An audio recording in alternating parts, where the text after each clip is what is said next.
Enjoy being homeless now. You poor, pathetic sister. My half-sister Sierra laughed right in my face, waving the keys to a brand new Porsche she'd never worked a single day for. I was still standing in the lawyer's office hallway, the ink on my father's will barely dry, when my stepmother Miranda crossed her arms and delivered the final blow. I had exactly 24 hours to pack my trash out of the Newport Beach mansion before she called security to throw me onto the streets. My father had been dead for less than a week, and they couldn't wait to erase me from his life completely. Any normal person would have crumbled right there. But I didn't cry. I didn't beg. I just tightened my grip on my purse and smiled a calm, knowing smile that visibly rattled them both. They assumed I was frozen in shock. A naive clinic receptionist who understood nothing about how the real world works. But I had spent months secretly reading my father's corporate paperwork. I knew the sprawling coastal mansion they just inherited came buried under millions in hidden debt. I knew that by signing those transfer papers, they'd just signed their own financial death warrant. And they had absolutely no idea who I really was. Looking back, that mansion on the water was never a home, it was a stage. And every single day was a performance designed for our wealthy neighbors across the street. Miranda ran the show like a Broadway director. She threw lavish wine tastings twice a month, filling the great room with Newport Beach's most influential families, while she floated between them in designer silk, bragging about her husband's construction empire as if she had built it herself. I was never part of that performance. I was the prop nobody acknowledged. Most days, I left the house at 6:15 the morning, drove 40 minutes through rush hour traffic to the local medical clinic, and worked 12 hours straight at an administrative desk, all for a paycheck that barely covered my phone bill. By the time I got back to the mansion, everyone else was finishing dinner in the formal dining room. I'd slip through the back door and climb the narrow staircase to my tiny attic bedroom, barely big enough for a twin bed and a second-hand dresser. With a small window that looked out over the garage instead of the ocean, I told myself it was temporary. I told myself my father still loved me somewhere beneath that polished surface. The night everything became unmistakable was a Friday in early September. The house was packed with Arthur's most important business partners, real estate investors, bank executives, a man who owned half the marina. I had just walked through the front door after my 12-hour shift, exhausted, when Miranda spotted me from across the grand foyer. She was holding a crystal champagne flute, surrounded by a circle of wealthy wives, and she snapped her fingers right there, in front of everyone loud enough to cut through the conversation. Whitney, I forgot my custom silk dresses at the luxury dry cleaners in town. Go pick them up. Now. Not a please. Not a thank you. Her tone said everything I was the help. And the help does, as it's told. I felt dozens of eyes land on me. My face went hot, and the exhaustion in my legs turned into something heavier. I looked toward my father, hoping, begging him silently for even one small moment of parental protection. Arthur was standing near the fireplace, deep in conversation with a real estate investor about profit margins. He heard his wife humiliate his daughter. I know he did. He cleared his throat, adjusted his tie, and turned his back to me deliberately, fully, and kept talking business as if the whole exchange had never happened. He chose a public image over his own flesh and blood, right there in front of his associates. I stood on that cold marble floor for another 3 seconds, swallowing the humiliation.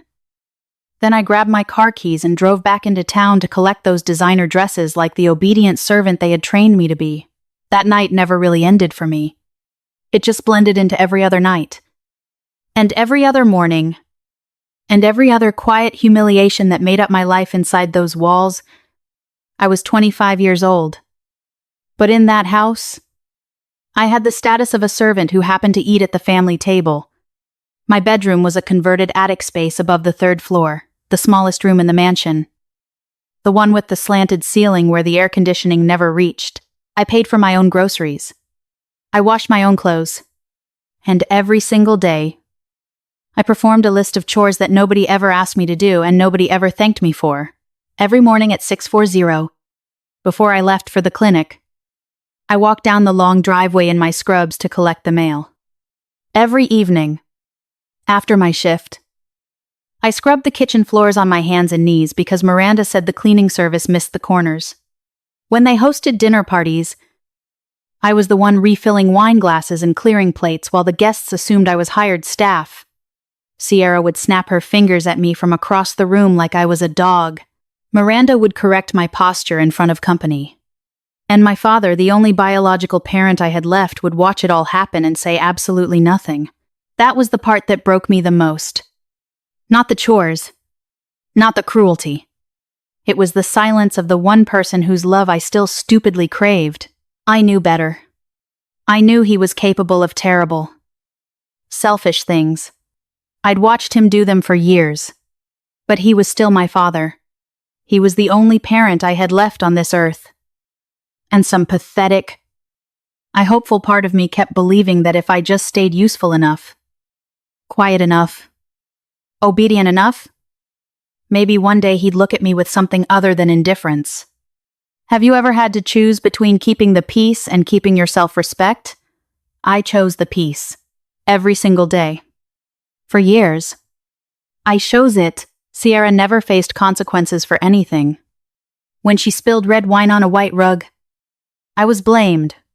When she borrowed my car and returned it with an empty tank, I was told to be grateful she spoke to me at all. When she laughed at me in front of her friends, calling me the orphan her dad took pity on, Miranda would just smile into her champagne. Her disdain for me wasn't an occasional storm, it was the weather. It was constant.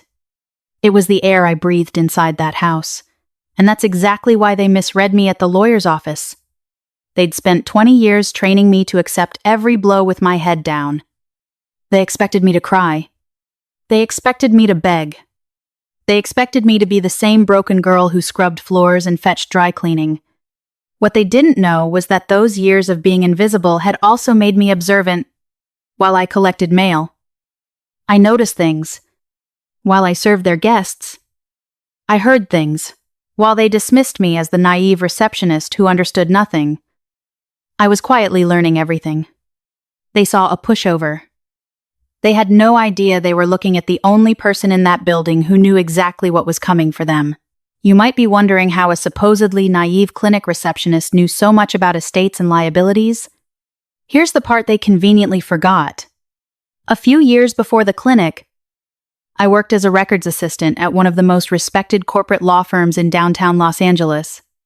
It wasn't a glamorous job. I organized files, logged documents, and made sure every piece of paper landed in the right folder. But that firm handled some of the largest estate and corporate cases on the West Coast. And for several months, I had a front row seat to how the legal system really works. I also had a secret advantage. Mr. Harrison, the same Mr. Harrison, who later read my father's will, was the attorney I worked directly under. He assigned me a monstrous project organizing Arthur's complicated corporate paperwork. And to organize it properly, I had to actually read it. Construction contracts, property deeds, commercial loan agreements, corporate restructuring filings. I spent countless late nights locked inside the firm's quiet archive room, surrounded by towering shelves of legal binders. Reading my own father's financial life sentence, I learned what a second and third mortgage actually means on paper. I learned how commercial lenders structure asset-backed loans, how shell companies can hide liabilities, and how a business can look massively profitable on the surface while quietly drowning in debt underneath. But the most important thing I absorbed was probate law. Here's the part greedy families never want to hear when you inherit an estate. You don't get to choose the good parts and reject the bad ones. A designated heir cannot say, "I'll take the mansion and the bank accounts, but I decline the mortgages and the unpaid taxes." That's not how American inheritance law works. The law treats an estate as one complete package. If you legally claim the assets, You legally inherit every liability attached to them, every hidden mortgage, every unpaid contractor debt, every dollar of estate tax owed to the government. You can't cherry-pick a dead person's financial life. Have you ever had to stay silent while watching someone make the biggest mistake of their life? That legal principle was the real reason I smiled in that hallway. When my stepmother eagerly grabbed the fountain pen and signed those transfer papers without reading a single paragraph, she wasn't claiming a fortune. She was accepting a package deal that included my father's collapsing construction company. A coastal property buried under 3 mortgages, and millions in commercial debt. She thought she was inheriting a palace. She actually signed her name to a sinkhole, and they waved new car keys in my face while I held the only thing that mattered, the knowledge of everything they hadn't read. I knew exactly what was inside the documents they'd just signed, because I was the only person in that office who had ever actually read my father's financial records. The coastal property they were so eager to claim carried 3 separate mortgages registered against the deed. The unpaid property taxes had been quietly compounding penalties for years, and the construction company they so proudly acquired came attached to outstanding contractor debts from suppliers who had finished work on Arthur's projects, some of them nearly 18 months earlier, and never received a single payment. Their claims were documented, filed, and waiting, every one of them, a legal obligation that followed the company no matter who owned it. Those unpaid invoices weren't just angry letters sitting in a drawer. They were registered legal claims against the business, enforceable through the courts. And every single one of them now belonged to my stepmother? That was the principle running through my mind as Sierra waved her new car keys in my face. When Miranda grabbed that fountain pen and scrawled her signature across the transfer pages, she accepted everything: the assets, the debts, the pending lawsuits, the IRS's claim on the unpaid estate taxes. She accepted the whole catastrophe, sight unseen, because she was too busy celebrating her imaginary fortune to read a single line of what she was signing. Miranda and Sierra never asked a single question about Arthur's construction company. Not one. Not about its cash flow. Not about its outstanding loans. Not about the supplier lawsuits already stacking up in court filing rooms. They were so blinded by the marble floors and the ocean view that they skipped right past the fine print revealing the entire empire was built on borrowed money that could never be repaid. Mr. Harrison literally tried to warn them. I watched him pull out that red folder, clear his throat, and begin to explain the outstanding obligations.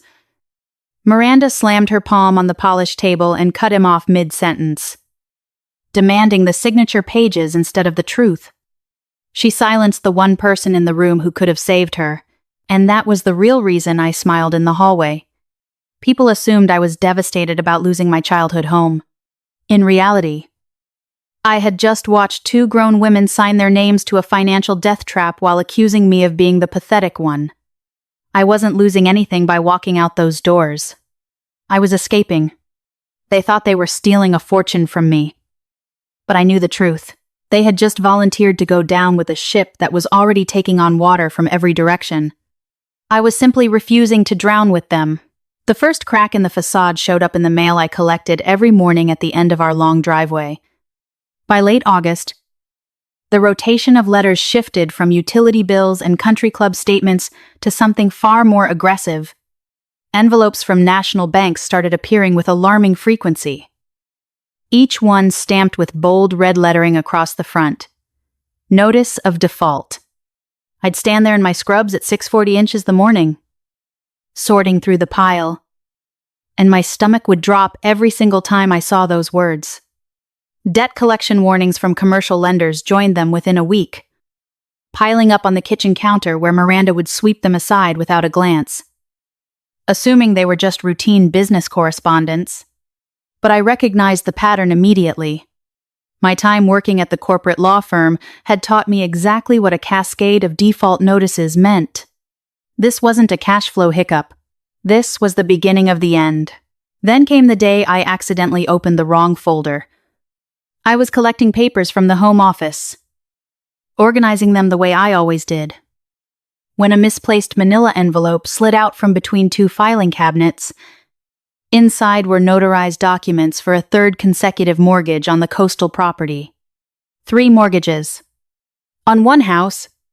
I sat down on the floor of that office, my hands shaking, and read every single page. Arthur had been quietly borrowing against the mansion for years, and the third mortgage, dated just 6 months before his death, had been taken out at catastrophic interest rates. I spent the next several evenings hiding in my attic bedroom, reading through the loan agreements while the family watched TV downstairs. 38 documents in total. Each one proved the same devastating truth: my father's construction company was on the brink of total bankruptcy, and his entire lifestyle was being artificially funded by commercial debt that his failing business could never repay. Have you ever had to carry a secret so heavy it felt like it might crush you? Knowing that speaking it aloud would destroy everything around you. That was my reality every single day. It was a Sunday evening in early September. And for once, the mansion was genuinely quiet. Miranda had taken Sierra to a charity dinner in Laguna Beach, leaving my father alone in his private office, a rare opportunity I'd been waiting for.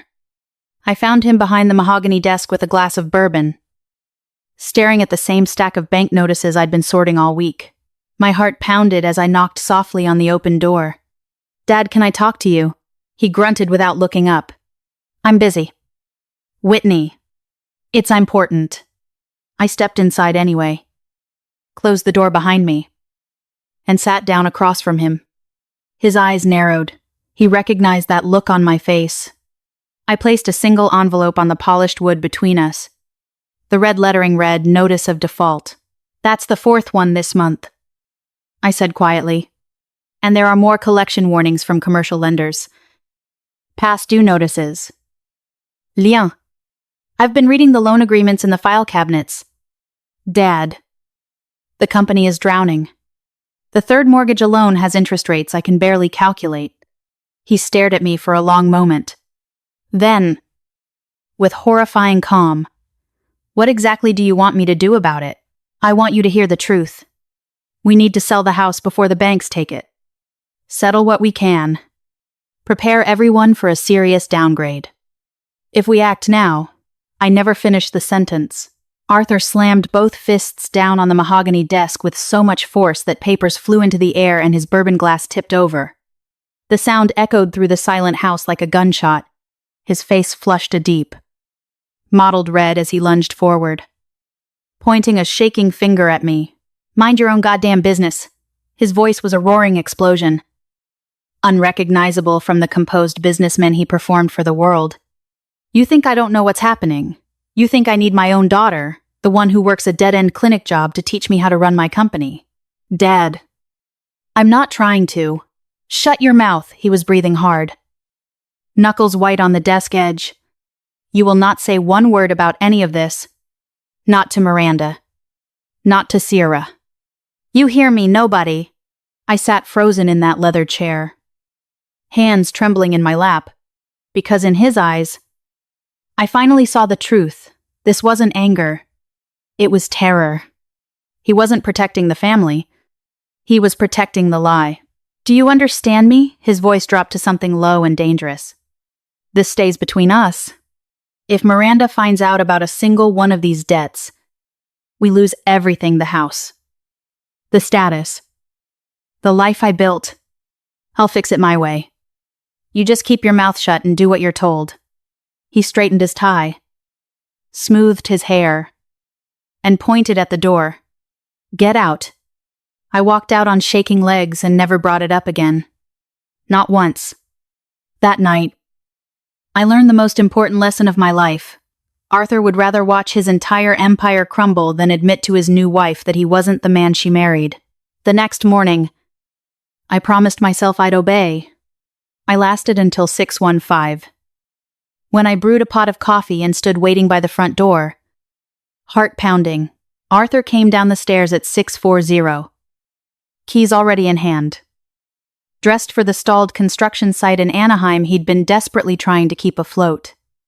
A man in constant motion, hoping the debt couldn't catch him if he never stopped moving. "Dad, please. Just 5 minutes." He didn't slow down. I said everything I needed to say last night. "No." You yelled. I stepped in front of the door. "I'm not trying to tell you how to run the company. I'm trying to save us. The third mortgage alone. The third mortgage is my business." He grabbed his jacket. "Not yours. Never yours. You can't fix this by ignoring it." My voice cracked. "I've read the numbers. We're losing the house no matter what. But if you talk to a bankruptcy attorney today, we could protect at least some of our savings." That stopped him cold. He turned slowly. Eyes like flint. "Keep your mouth shut." Each word landed like a hammer. "Do you understand what it would do to Miranda if she knew the truth? What it would do to my reputation in this town? They'd call me a fraud. Everything I built for 20 years would evaporate overnight. Dad, it's already gone. The bank knows. The creditors know. The only people who don't know are living in this house." He stared at me. Long and awful. "Then that's how it stays." He shoved past me, yanked open the oak door, and strode to his truck. I followed onto the porch, arms wrapped around myself against the morning chill, waiting for him to look back. He never did. He just started the engine, gunned it angrily, and drove away toward the stalled site, toward the failing empire, toward the last days of his life. I stood there alone, holding the heaviest secret on earth. That silence started eating me alive. At the clinic, I was just Whitney, the quiet receptionist. At home, I was the only person who knew the entire mansion rested on rotten debt.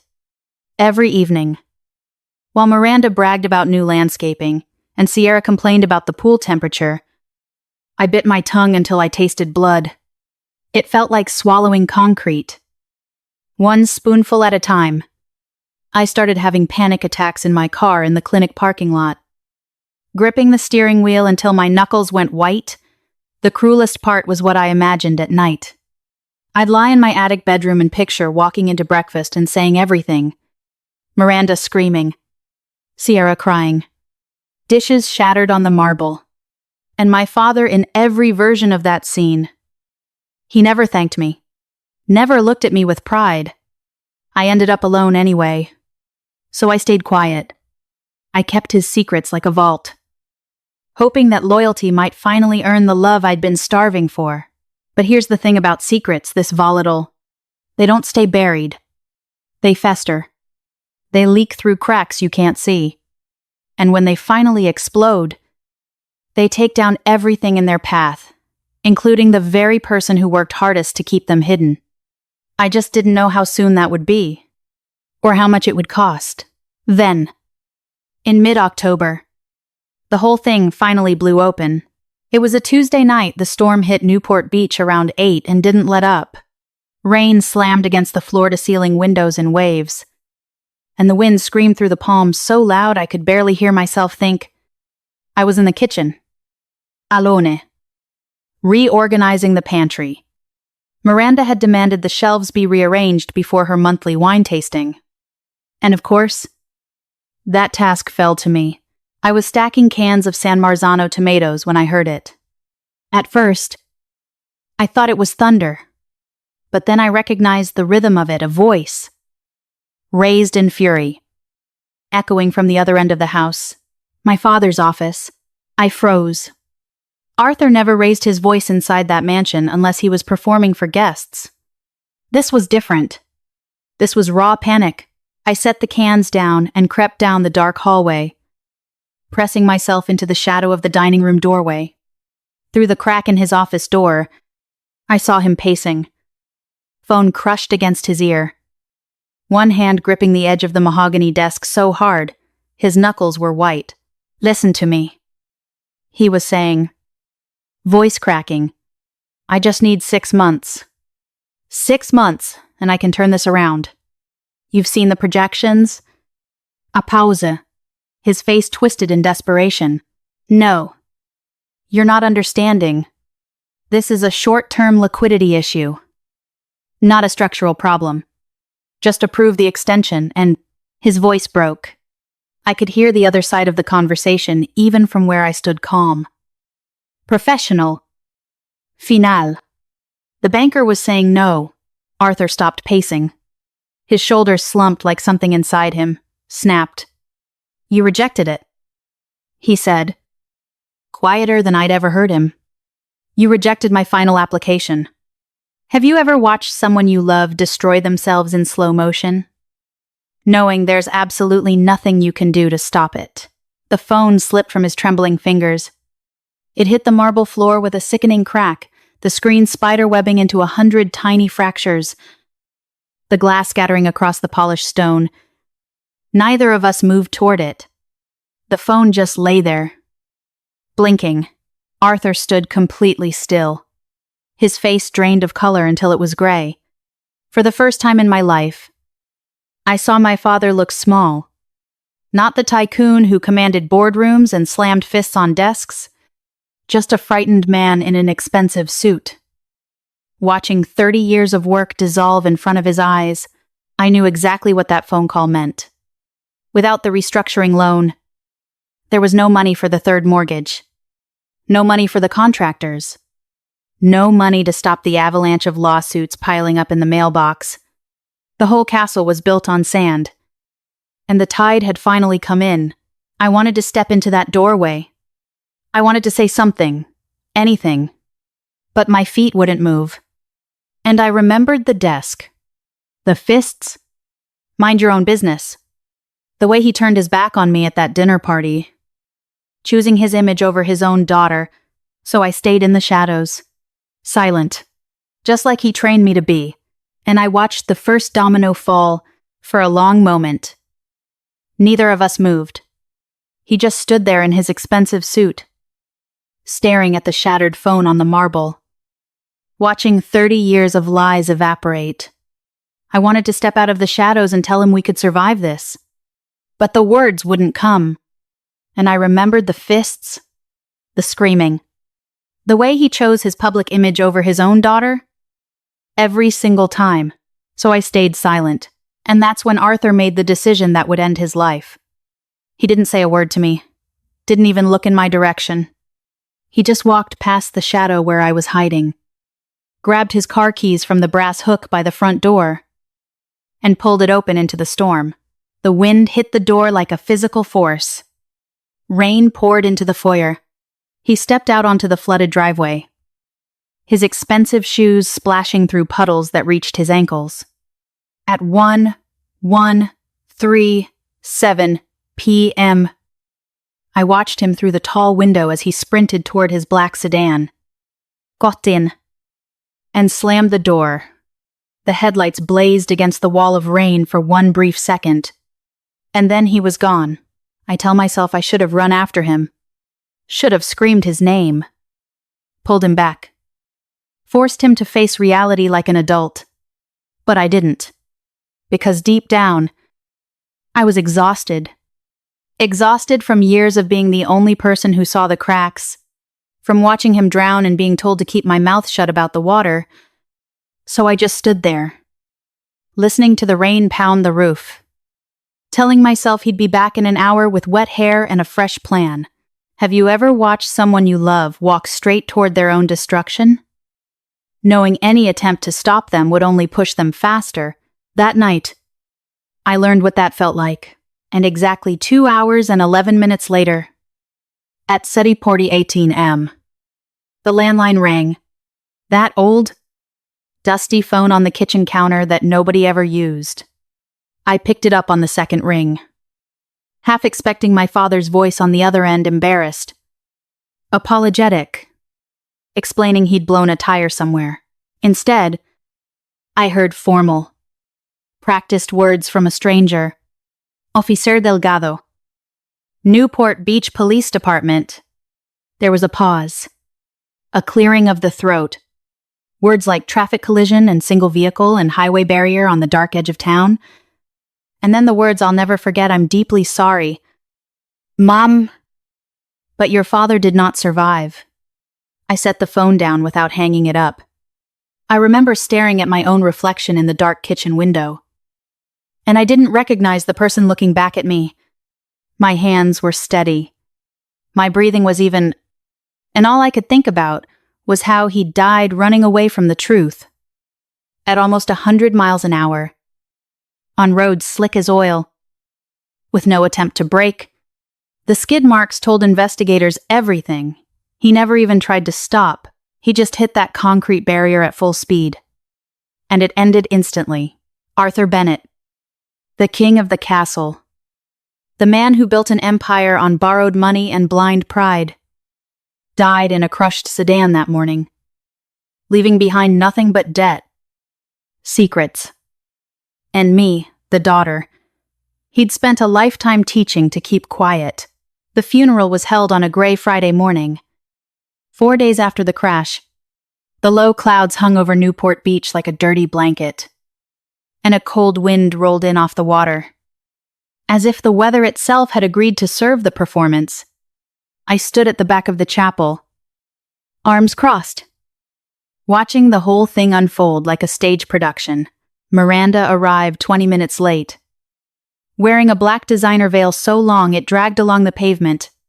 She stepped out of the town car with one gloved hand extended, waiting for the driver to assist her like she was royalty. Every movement was deliberate. Every gesture was calculated. She walked down the aisle of the chapel in slow motion.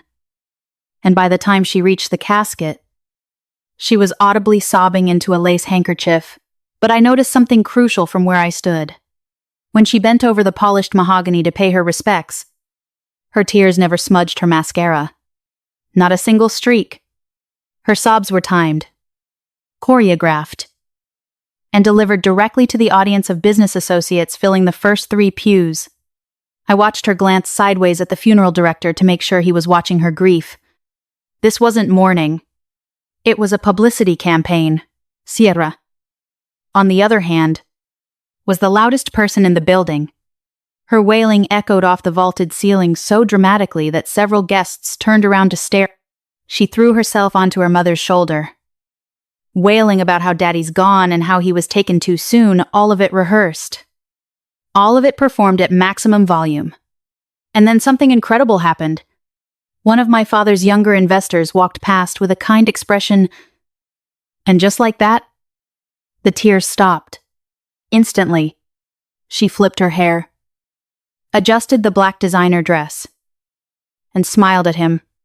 Then, the moment he moved away, she went right back to sobbing. Watching her switch emotions like a light switch was almost impressive. The business associates offered their empty condolences in a steady conveyor belt. He was a great man. They said, "So sorry for your loss." And then they checked their watches over Miranda's shoulder and whispered about their next meetings. One man I overheard said to his wife that Arthur's accounts were a mess that isn't going to sort itself out. And the way he said it made me grip the pew in front of me. He had no idea. I knew exactly how much of a mess that was. Me, I felt nothing. Not numbness, detachment. I stood at the back because that's where I always stood. And I watched them perform their grief while knowing what the frozen accounts meant. The bank notices I'd sorted. All autumn flashed in my mind. The red lettering. The third mortgage. The loan rejection on the night he died. They were weeping over a corpse that had been financially dead for years. And they were too blinded by their glossy future to see it. I accepted the awkward handshakes from people who didn't remember my name. Satisfied that the daughter nobody acknowledged still showed up to mourn on her own terms. The reading of the will was scheduled for 9 the following Monday morning. I came downstairs at 8:30 inches, the only dark dress I owned. Miranda's grief had vanished, completely replaced with impatient excitement. She was texting from the foyer in a designer pantsuit, talking about the meeting like it was a corporate acquisition. Sierra was already in the Mercedes, reapplying lipstick in the rearview mirror. Neither of them looked at me when I came down. Nobody offered me a ride. Nobody asked why I was coming. But I got in anyway. because I needed to see the look on their faces when the papers were read. We drove the 20 minutes to Mr. Harrison's office in complete silence. I sat in the back seat, watching Newport Beach roll past the windows, and I remember thinking how strange it was. I was about to become homeless, but for the first time in years, I felt completely free. Mr. Harrison's office was on the 14th floor of a downtown high-rise, and when the elevator doors opened at 8:58 that Monday morning, the silence in the hallway hit me like a wall. The receptionist led us into a private conference room where the blinds were drawn against the gray morning light. The air inside was thick and still, heavy with the smell of old leather and stale coffee, and I could feel the tension pressing down on all three of us. Before anyone even said a word, Miranda took the seat at the head of the table without being invited. She smoothed her designer pantsuit, crossed her legs, and immediately started tapping her acrylic nails against the polished mahogany, a sharp, impatient click that echoed through the room like a countdown. Sierra sat next to her, scrolling through her phone, occasionally glancing up to shoot me a smug look from across the table. I sat near the window, the chair cold beneath me, and I remember being struck by how calm I was. Not numb, not pretending, genuinely calm. At no patru. The door opened and Mr. Alsley, Harrison, walked in carrying a thick black leather binder. He was older than I remembered, with silver hair and reading glasses balanced on the tip of his nose. He didn't smile. He didn't offer condolences. He just sat down at the opposite end of the table, opened the binder, and began to read my father's final wishes in a flat, expressionless voice, like he was reading a weather report. According to the documents, the sprawling coastal mansion in Newport Beach, every room, every window, every square foot of beachfront property went entirely to Miranda. Every business share in Arthur's construction company followed right behind it. I watched her chest rise and fall as she absorbed those words, her nails finally stopping their tapping for the first time that morning. Next came the liquid assets. The document designated Sierra as the secondary beneficiary of all remaining cash accounts held across various financial institutions. She didn't even look up from her phone, just let out a little satisfied hum, like she'd been expecting it all along. Then Mr. Harrison turned to the final page. His voice didn't change. He read the list of beneficiaries one last time, and my name never came up. Not once. Whitney was not mentioned anywhere in the document. No properties. No accounts. No business holdings. No acknowledgement of my existence at all. Zero financial compensation. I sat there in my dark dress, the only one who'd shown up to the funeral on her own terms. And it turned out my father had legally erased me from his life as thoroughly as he'd erased me from his dinner table. I felt the sting. I won't lie about that. No matter how much you prepare yourself, there's something uniquely brutal about being written out of existence. But I didn't cry. I didn't argue. I just pressed my fingers into the armrest of the chair and let the moment pass over me.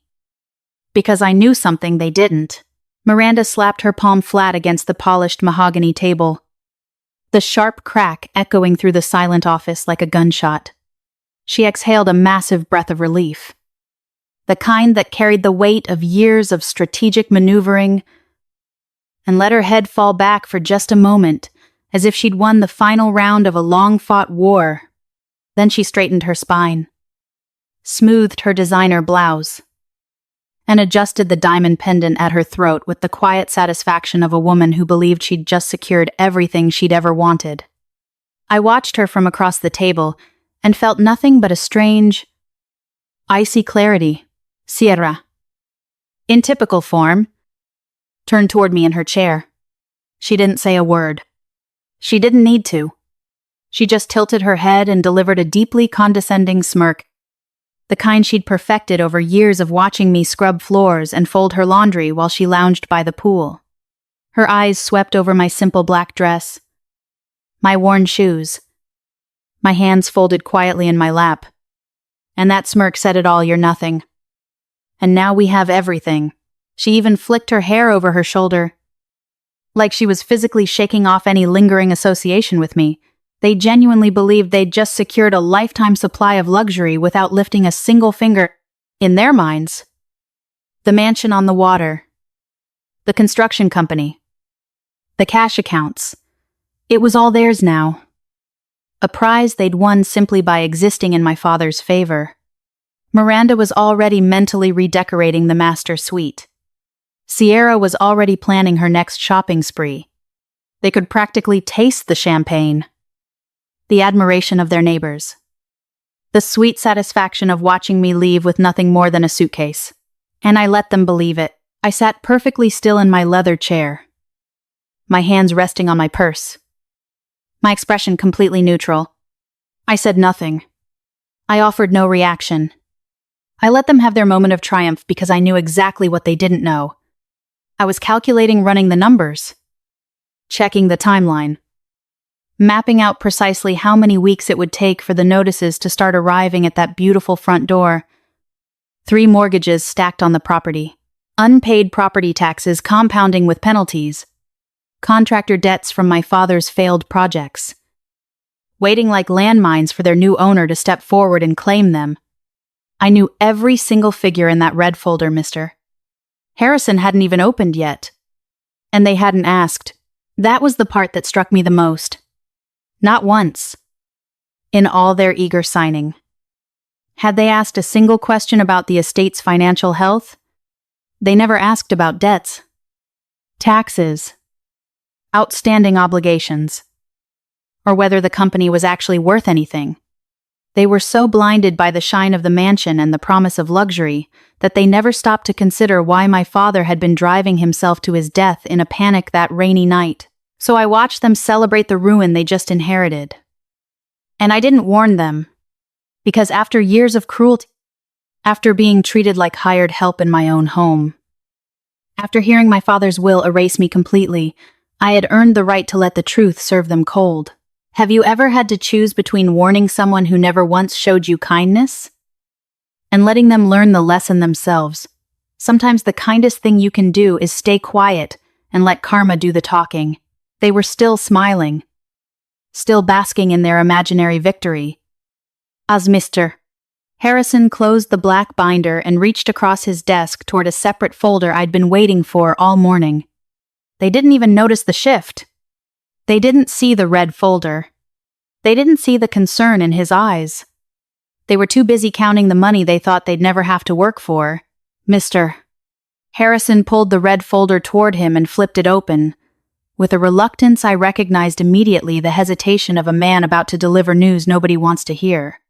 He cleared his throat. It was a nervous, dry sound, completely different from the confident voice he'd used to read the will moments earlier. I watched his hands move slowly, deliberately, as if he was hoping something would stop him. Now that the asset distribution is concluded, he began. I'm obliged to address the next phase of Mr. Camperos, Thornton's estate. He laid a dense stack of documents flat on the table, spreading them out like a dealer revealing a losing hand. These are the outstanding commercial debts held by the construction company, along with the pending estate taxes owed on the property and the mansion itself. I glanced at the top sheet and saw a number that made my stomach tighten, not from fear, but from confirmation. Every warning I'd tried to give my father was right there, printed in cold black ink. Miranda didn't even look at it. Oh, for heaven's sake, she huffed, slamming her palm flat against the tabletop again. The papers jumped. We do not need a lecture about standard taxes. Every estate has taxes. It's called being an adult. She waved her hand dismissively. Exactly like she used to wave me off when I asked for a single day of rest. Just give me the transfer papers so I can sign them and leave. I have a consulting meeting at 2. Mr. Harrison's jaw tightened. Mrs. Thornton. I strongly urge you to review the figures in this folder before signing anything. The obligations attached to this estate are substantial. And I'd be failing in my professional duty if I didn't. I said we don't need it. Her voice sharpened into a blade. My husband handled his business. You handled his paperwork. The estate is mine. Hand me the papers. Now. The silence stretched for an agonizing moment. Mr. Harrison's eyes flicked to me once a brief, almost imperceptible check, and I kept my face perfectly neutral. I gave him nothing. He hesitated, opened his mouth to protest. Then he saw the hostile glare in Miranda's eyes. The kind she'd perfected over years of intimidating everyone who crossed her path. And he folded, slowly, wordlessly. He slid the signature pages across the mahogany desk. I hope you fully understand what you're signing, he said quietly. And the weight in his voice was unmistakable. Miranda snatched the fountain pen from his desk holder. I understand I'm becoming a millionaire. She snapped. That's all I need to understand. She signed without reading a single word. And I sat there in my chair, watching her voluntarily chain herself to a sinking ship, feeling a strange, icy peace settle over me the second the pages touched the desk. Miranda lunged for them, like they were the last lifeboat on a sinking ship. She snatched the expensive fountain pen from Mr. Harrison's desk holder, a heavy black Mont Blanc, the kind with gold trim that costs more than most people's rent. She didn't even look at the pen. She didn't admire it. She just grabbed it, twisted off the cap, and went straight for the dotted lines. Nobody said a word. The only sound in that office was the furious scratch of ink against expensive paper. I sat perfectly still in my leather chair, my hands folded in my lap, watching her sign her own death warrant. Signatures 1, 2, 3. Each one a trapdoor snapping open beneath her Louboutin heels. She pressed down so hard the nib tore the paper on the last stroke, leaving a jagged scar of ink across her name. That was the moment. The point of no return. This is going to be such a relief. Miranda muttered, sliding the signed pages back across the mahogany desk.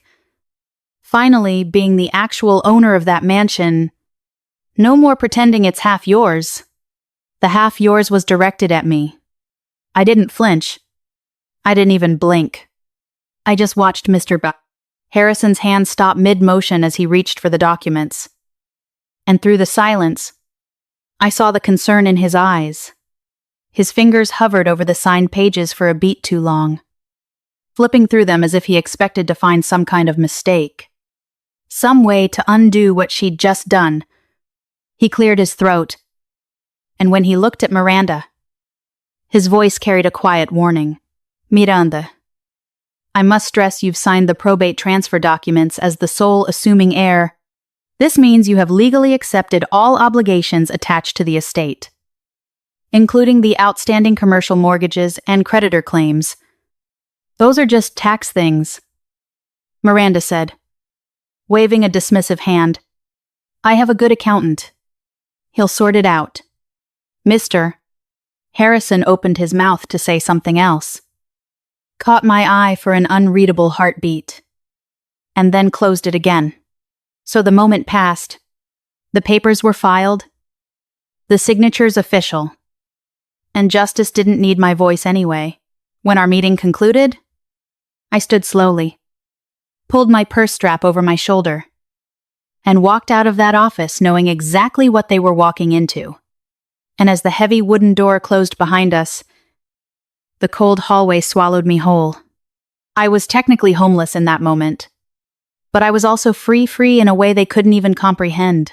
Have you ever watched someone smile while chaining themselves to their own destruction? Knowing there's nothing in the world you could say that would make them stop. Sierra's voice sliced through the cold hallway like broken glass. Enjoy being homeless now. You poor, pathetic sister. She laughed loudly, waving her brand new Porsche keys directly in my face, a car she'd never worked a single day for. My stepmother stopped mid-stride, planting her designer heels on the marble floor as she crossed her arms and turned to face me with absolute disdain. You have exactly 24 hours to pack your trash out of my house before I call the security guards to throw you onto the streets," Miranda said, her tone sickeningly cold. They expected me to shatter. They expected tears. Begging. Maybe even a desperate plea for a corner of the sprawling coastal mansion they'd just inherited. Instead, I tightened my grip on my purse strap and looked them dead in the eye with an unfazed smirk that visibly rattled them both. Miranda's jaw clenched. Sierra's laugh died in her throat. They exchanged a confused glance and quickly decided I was just frozen in denial. I said nothing about the debt. Not one word. Because saying nothing is far more powerful than saying everything. Let them pop their expensive champagne and post their arrogant photos online. They had just signed their names to a flawless legal death trap, and I was the only person in that building who knew it, by 9:47 that evening. I returned to the coastal mansion for the very last time. Golden light spilled from the living room windows, and the sharp pop of champagne corks echoed through the walls they were already celebrating downstairs. I climbed to my tiny attic bedroom, set my battered suitcase on the bed, and mechanically folded my few faded clothing items inside. I didn't take much. There was nothing in that house worth carrying into my new life. Miranda appeared in my doorway, arms crossed, watching every movement like I might try to smuggle a family heirloom out in my luggage. "Don't even think about touching anything that doesn't belong to you," she said, scanning my suitcase with open suspicion. I zipped it shut, slung the strap over my shoulder, and walked past her without a single word, down the grand staircase, through the kitchen littered with champagne flutes and half-eaten appetizers, and straight to the Marble Island counter. I set my house keys down with a soft clink, permanently. Then I opened the heavy front door and stepped outside into the chilly autumn night. The door sealed shut behind me, muffling their laughter. And instead of the crushing grief I'd expected, I felt overwhelming relief washing over my body. I wasn't losing a home. I was walking away from a collapsing facade, a beautiful house built entirely on borrowed money, unpaid taxes, and lies. They were still inside, toasting to their inheritance with crystal glasses, blissfully unaware that the banks and the IRS were already sharpening their knives. I smiled to myself as I walked toward my car. Let them enjoy their mansion. It was about to become their prison. Several quiet weeks passed in the tiny studio apartment I'd rented on the outskirts of Costa Mesa. It wasn't much a single room with a fold-out bed, a kitchenette the size of a closet, and a window that looked out onto a brick wall, but it was mine. No champagne corks popping downstairs. No Miranda hovering in doorways. No Sierra smirking from across the table. Just silence. And for the first time in years, I didn't mind the quiet. Then, early on a Saturday morning, a knock on the door shattered my isolation. I checked the clock. 7:42 AM. Nobody visited me. Nobody even knew where I lived. I deliberately kept my address a secret. Partly out of habit. Partly because I still wasn't sure the banks wouldn't come knocking with questions about my father's estate. I crept to the door, peered through the peephole, and found a professionally dressed gentleman standing on my narrow welcome mat, clutching a thick leather briefcase to his chest. I opened the door a crack. "Can I help you?" Whitney Thornton. His voice was calm, measured, with an East Coast polish that felt completely out of place in my cramped little studio. "My name is Mr. Vance. I represent a prestigious financial law firm headquartered in New York City. I've been trying to find you for months." I kept my hand on the doorframe. "Why?" He glanced down the empty hallway before answering. "Because your father went to extraordinary lengths to erase you from public records. He used layers of corporate shell entities to bury your personal documentation, birth certificates, school records, even your Social Security filings. My firm hired 3 separate private investigation agencies to track you down." My heart stumbled, but I kept my face neutral. "I'm not here to cause trouble." he said quickly, reading my expression. May I come in? I have documents to show you. Everything will make sense. I hesitated for a long moment. Then I stepped aside and let him into my tiny studio. He sat on the edge of my fold-out bed, set the briefcase on his knees, and clicked open the latches. Inside, neatly organized, sat a stack of certified legal documents bearing official seals and embossed stamps. He withdrew the top folder, flipped it open, and turned it toward me. The name at the top of the page stopped my breathing entirely. Katrina, my biological mother. The name at the top of the page stopped my breathing entirely. Katrina, my biological mother. I hadn't heard that name spoken out loud in nearly 20 years. Arthur had scrubbed her from our lives so completely that she'd become a ghost. A name I'd learned not to say because it made my father's jaw tighten and his eyes go cold. I stared at the certified documents in Mr. Vance's hands, my mind spinning. He cleared his throat softly and began to tell me the truth that had been buried for 2 decades. Your mother was banished from the family home when you were just 5 years old, he said. She was given 30 minutes to pack a single bag.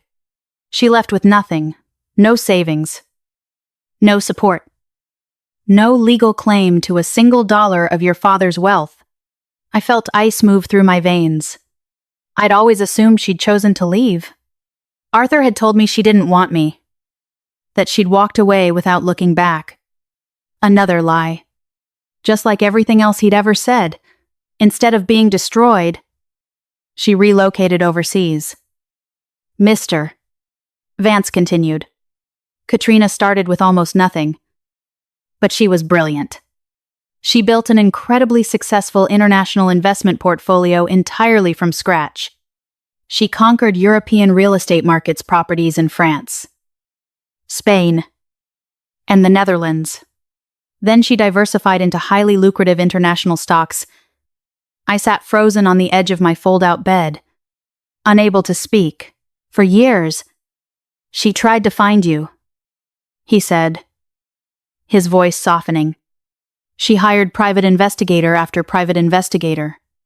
But your father deliberately obstructed every single attempt. He used his wealth and legal connections to erase you from the system to make you impossible to trace. Tears burned behind my eyes. She was out there, somewhere, looking for me. All that love I'd craved and been denied, she'd been trying to give it to me all along, sadly. Katrina passed away 3 years ago from a terminal illness. Mr. Vance said gently. A few years before your father's car accident. The weight of that sentence crushed me. She died without ever knowing I was safe, without ever hearing me say I loved her back, but she didn't leave me empty-handed. Did she? I whispered, my voice cracking. Mr. Vance shook his head slowly, and for the first time, a small, almost reverent smile crossed his weathered face.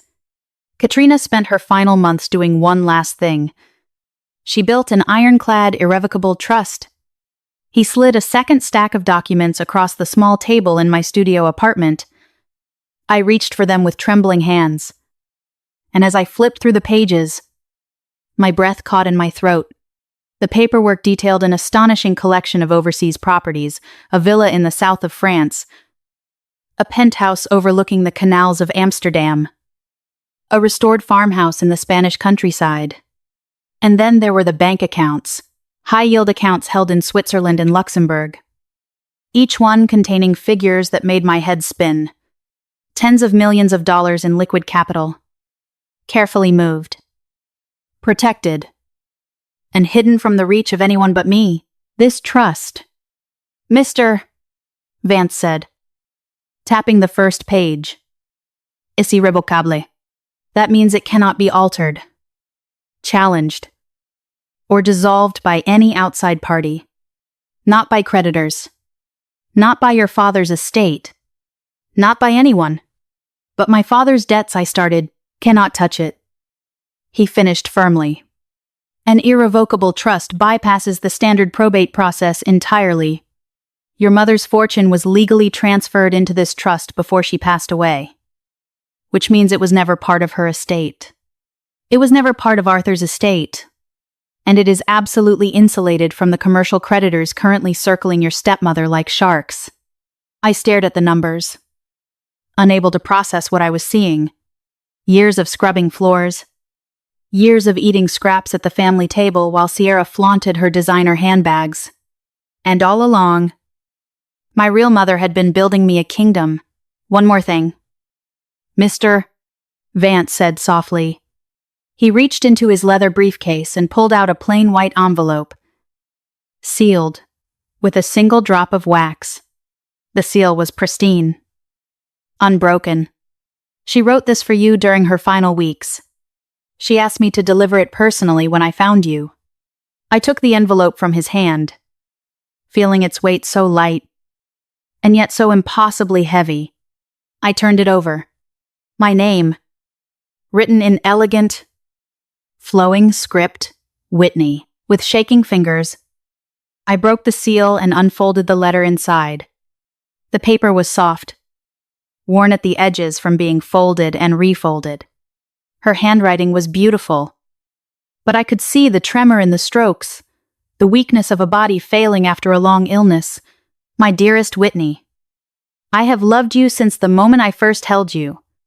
I have missed you every single day, and I have never stopped hoping you would one day know how much your mother wanted you. I had to stop reading.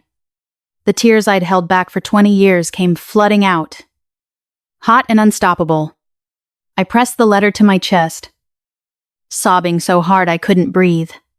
All the walls I'd built to survive my miserable childhood, the armor I'd wrapped around my heart so tightly that I'd almost forgotten what love felt like, shattered into a million pieces.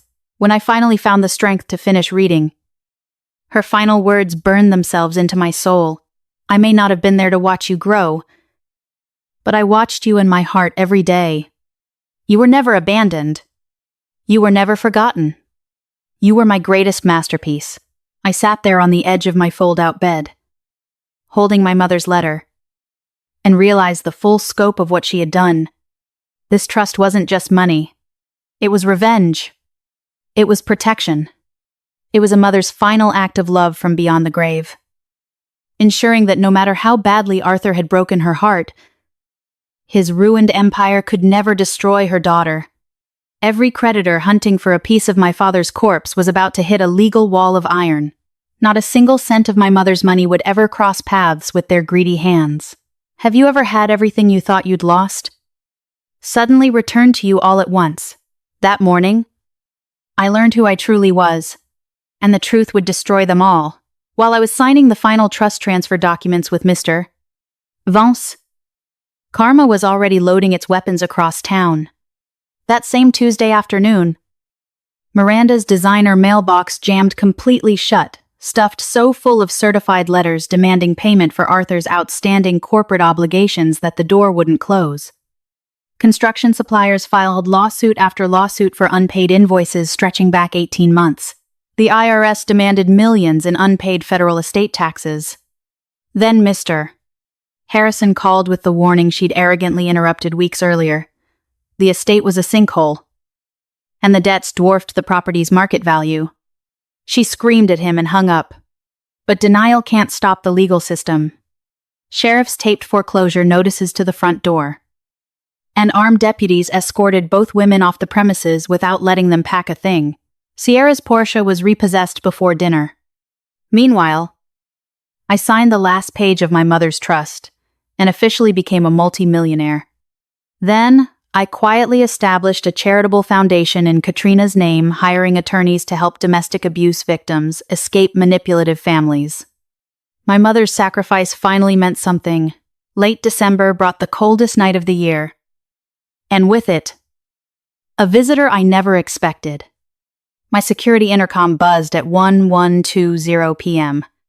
Through the high-definition surveillance monitor, I saw two shivering figures pressed against my iron gates, Miranda and Sierra, wrapped in cheap thrift store coats, their faces dirt-stained and desperate. They'd found my address through a magazine feature about the foundation I'd built in my mother's name. For hours, they screamed into the intercom, begging for shelter, invoking my father's memory, even promising to scrub my floors daily if I'd just let them inside. I watched their performance from my warm foyer, and I felt absolutely nothing. Not anger, not pity, just the quiet stillness of a woman who'd already healed. I gave my security guard one instruction: deliver a single envelope through the bars. Inside was a note. It said that family is not a blood obligation, it's the people who love you unconditionally, without demanding transaction. They had thrown that privilege away decades ago. Sierra collapsed onto the wet pavement. Miranda went pale, speechless for the first time in her life.